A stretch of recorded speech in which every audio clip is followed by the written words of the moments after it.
అందరికీ నమస్కారం అండి. ఈరోజు 16 డిసెంబర్ అంటే విజయ్ దివస్. మనం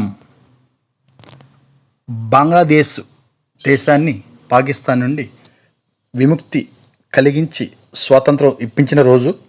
అలాగే 1971 డిసెంబర్ 3వ తారీఖున మొదలైన 13 రోజుల యుద్ధం డిసెంబర్ 16న మనం గెలిచి బంగ్లాదేశ్ని విముక్తి చేయించాము. ఈ యుద్ధంలో మన భారతీయ సైనికులు 4000 వరకు చనిపోయారని చెప్తారు. రికార్డెడ్లీ 1400 చెప్తారు. ఇక ఈ యుద్ధం మనం గెలిచినప్పుడు 93,000 మంది పాకిస్తాన్ సైనికులు మనకు సరెండర్ అయిపోయారు. అంటే చూడండి ఎంత భీకరంగా నడిచిందో యుద్ధం 13 రోజులు.